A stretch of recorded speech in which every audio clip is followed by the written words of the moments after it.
Let's go right now. Let's go right now to Florida. On the line is Desmond Meade. Of course, he was 10 years. He's been working on this proposition in Florida to restore the voting rights to formerly incarcerated. It has won in the state of Florida. Desmond, congratulations. Thank you so much, Mr. Martin. This has been definitely an historic moment. You can tell my voice is a little gone. We've been doing a lot of shouting and a lot of dancing down here in Florida because I think we've accomplished something that's great. And we're really hopeful that we have sent a very loud and clear message to not only the folks in Florida, but folks throughout the country that we can move important issues by organizing around the lines of humanity and elevating our campaigns above hate and above fear and above, all this partisan bickering. And we organize around love.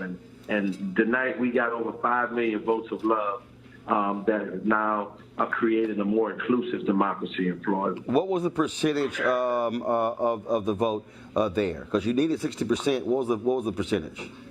I think we settled in on, I believe, a little over 65% of the votes came in as a yes for us, and so we led from the very beginning all the way through. We were never in any doubt and never in any jeopardy.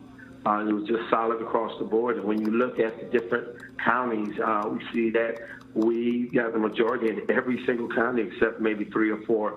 And so we got great votes in even conservative counties where we were getting over 60% of the vote. So this is a real testament to what happens when people from all walks of life, from all political persuasions and racial backgrounds just come together along the lines of humanity. I'm very excited. Now, obviously, by this passing, does that mean that they immediately get the right to vote? And then for you, what's the next step? Because look, 1.4 million, now you got to register them.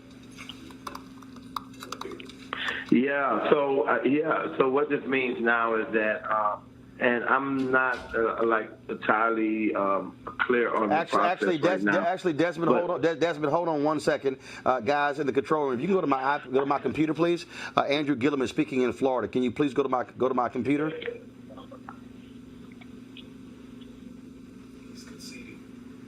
Andrew Gillum is speaking in Florida. Can you please go to my computer? Okay, so do this here, guys. If y'all can pull up the video in there in the control room, you can go to Andrew Gillum's Facebook page. Andrew Gillum is conceding to Ron DeSantis,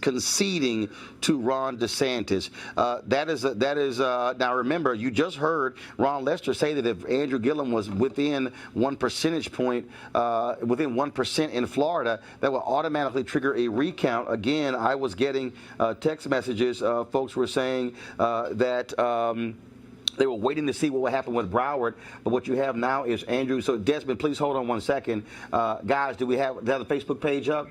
Okay, so if we can get that up, we're going to then have Andrew Gillum again, as we see, he is speaking right now, conceding the gubernatorial race to Ron DeSantis. I am trying to, I'll try to pull up myself, but this is surprising that is happening. Again, many people thought this was going to be a victorious night for Andrew Gillum. That of the 3 races of running for governor, that his race was going to be the one where there was going to be actually a victory. Henry, please go to my iPad right now, please.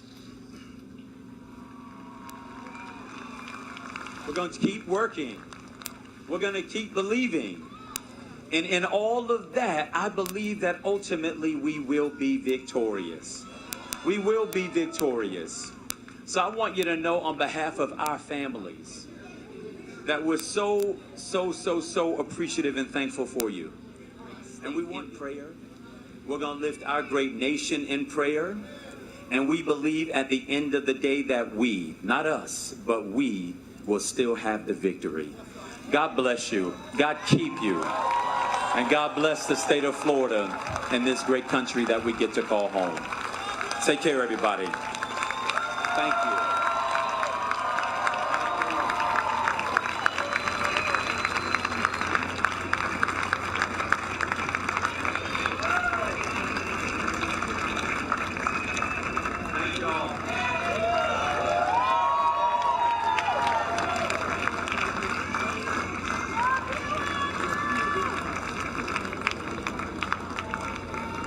we're gonna actually, folks, pull that up a little so you can play all of it. But I want to go back to Desmond Meade. Desmond, obviously, just want to get your reaction. Again, many folks thought this was going to be at least pick up one black governor tonight across the country, and it looks like where it currently stands, all three are going to go down to defeat. Wow. You know, and I know this might be hard to believe, but we have been like laser focused. I knew that there were so many folks that was focusing on these gubernatorial races. More than enough people were focusing on it, and I knew that my job was to be focusing on the vision that God gave me. And that's what, that's what I looked at throughout the entire process. I didn't care about who was running. What I cared about was those 1.4 million Floridians who paid their debt, and they deserved all my attention, and that's what we did. And it's allowed us really to just organize in a special way, in a different way. And I think that that's what got us over the hump. So the question for you is, what's next? Because you got to register, folks. You got 2020 coming up. I know you want to breathe. I know you want to rest a little bit, but that ain't going to happen. So Desmond, what's next? Well, listen, I think one of the first things I think is that I think that we really promote and continue on with the way how we organize this our campaign, how we won, really emphasizing how we can move major issues along the lines of humanity and organize around love and not hate or fear. I think that is something that we can definitely move forward with around this country and have great results. The other thing is that now that we have given the ability to over 1.4 million people to have their voice heard, I think it's very important for us to really start now shifting a narrative and really talking about how people, formerly incarcerated people or formerly convicted people, can now be assets in our community, how we are really committed to making our community safer, and that because we're closest to the pain, we're also closest to the solution. And so I see that now that we have a voice in Florida, we can now be an even stronger, a greater a part of the solution to fixing the issues that plague us. And Desmond, obviously, it has to feel great for you because now that you have the right to vote, you now can become a practicing lawyer. What, man? Listen, there's just so many endless possibilities there. My wife, Sheena, ran for office a couple of election cycles ago, and I couldn't vote for her. And let me tell you, she's a dynamic woman that I know will make a great stateswoman. And now, guess what? I can vote for my wife if she decides to run, and I hope you help me convince her to run. I can now vote for my wife. And there's so many people. Roland, today, I don't know, remember when you seen the documentary, Let My People Vote? Yep. And that elderly gentleman, Mr. Shackelford, he came tonight to that celebration tonight, and we got to embrace again. And the one thing that he told me is that, bro, I'm not going to die before I'll be able to vote again. He's able to vote now.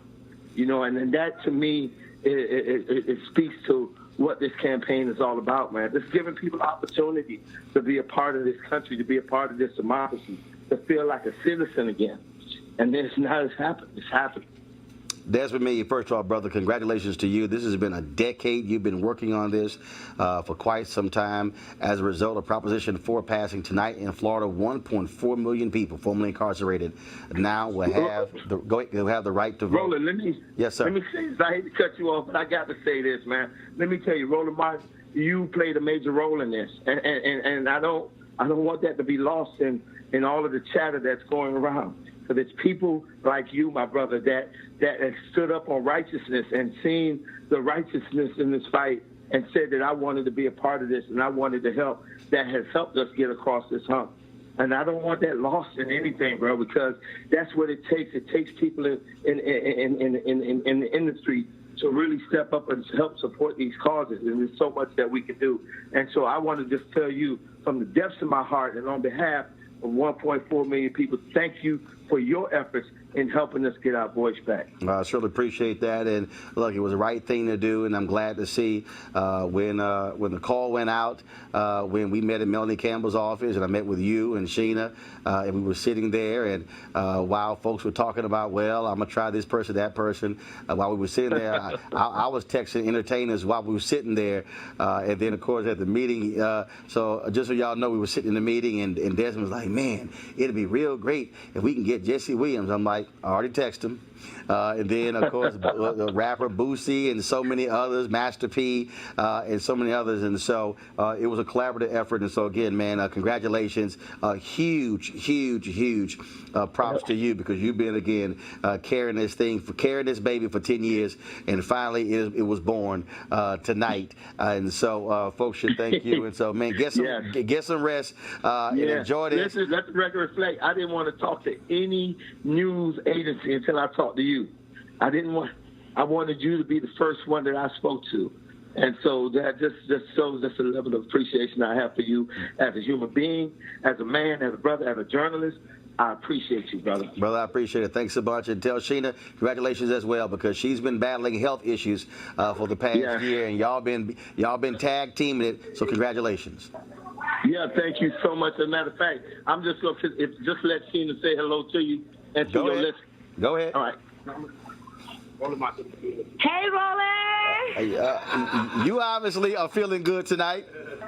Yes. We started from the bottom. Now we're here.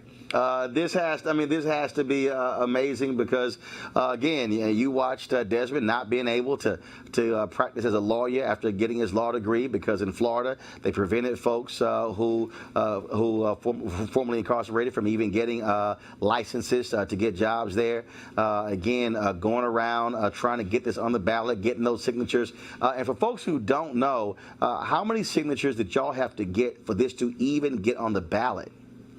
It was a little bit over 700,000 or 800,000, and we exceeded it by 1.2 million signatures. And we're just so excited tonight. And not only couldn't Desmond go before the bar, Desmond couldn't vote for me in 2016 when I ran for House District here in Orlando.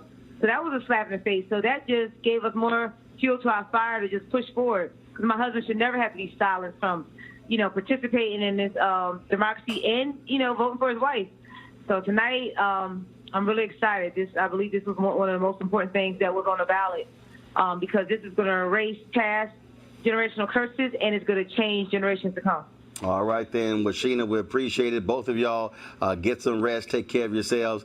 I'll let y'all celebrate 48 hours, and then we got to focus on registering those 1.4 million. I know that's right, Warren. Thank you for everything, for lifting this issue up and being there for us, making this national news. So we love you. Thank you. I appreciate it. Thanks a bunch. Y'all take care.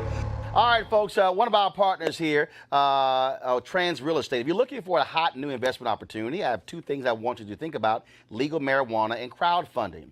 Now, you just let that sink into your head for a second. Our friends at Transatlantic Real Estate have created a unique opportunity for everyday investors like you to get in the game for a minimum of $300 up to $10,000. Look, you get in where you can fit in. If you want to find out more information, go to marijuanastock.org. Now back to your Roland Martin Unfiltered video.